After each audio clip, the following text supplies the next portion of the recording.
여러분 안녕하십니까? 4월 26일 금요일 뉴스투데이 시작합니다. 최상병 사건 외압 의혹을 수사 중인 공수처가 유재은 국방부 법무관리관을 오늘 소환 조사할 예정입니다. 의혹 전 단계에 관여된 핵심 인물인 유 법무관리관에 이어서 핵심 피의자들이 차례로 조사를 받을 것으로 보입니다. 박솔립 기자입니다. 고위공직자 범죄수사처가 유재은 국방부 법무관리관을 오늘 불러 조사할 예정입니다.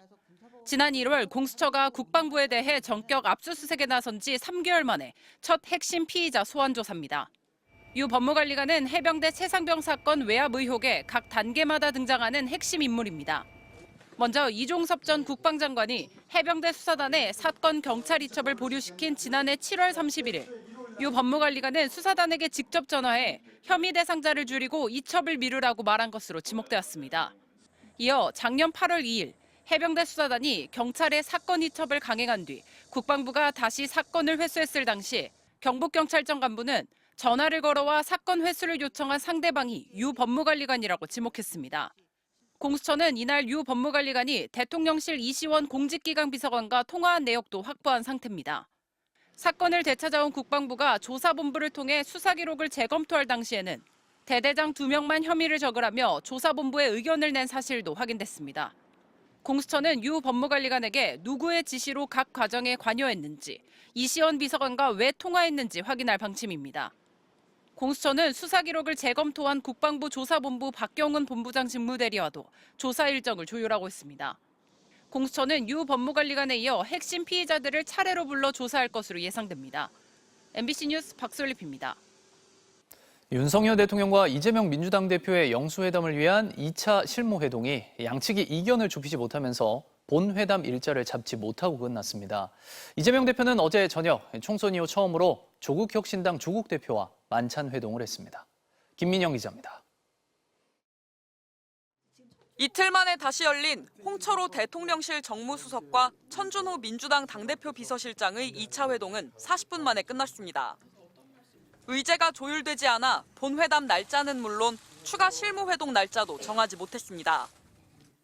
대통령실은 의제 제한 없이 다양한 의견을 나누자며 빠른 시일 내 회담 개최를 거듭 제안한 반면 민주당은 앞서 제시한 의제들에 대해 대통령실이 검토 의견을 주지 않았다며 불만을 드러냈습니다. 시급한 민생 과제를 비롯하여 국정과 관련한 모든 이야기를 자유롭게 나눌 수 있는 자리여야 합니다.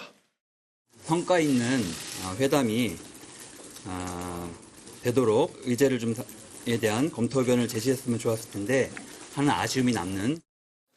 양측의 신경전이 가열되는 가운데 민주당 이재명 대표는 어제 저녁 조국혁신당 조국 대표와 총선 이후 첫 만찬 회동을 가졌습니다.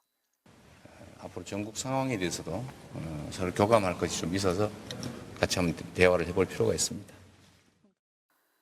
앞서 민주당은 조 대표가 이 대표에게 요구한 범야권 연석회의를 사실상 거절하고 조국혁신당의 교섭단체 구성에도 회의적인 반응을 보였습니다. 민주당이 협력에서 견제로 돌아섰다는 추측이 나오던 시점에 이 대표가 이런 오해들을 불식시키기 위해 만남을 제안한 것으로 전해졌습니다. 2시간 반가량 회동을 마친 뒤 양당은 두 대표가 수시로 의제와 관계없이 자주 만나 허심탄회하게 대화하기로 했다며 22대 국회에서 법안과 정책을 협의하기로 했다고 밝혔습니다.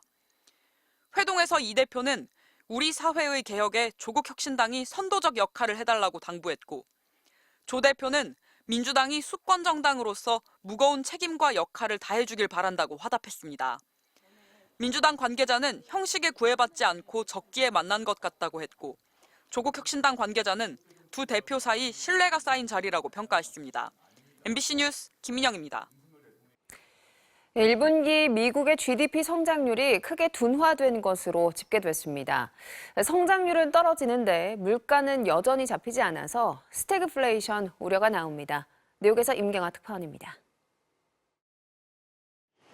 미국 상무부는 올해 1분기 국내 총생산 GDP 증가율이 연율 1.6%로 집계됐다고 밝혔습니다.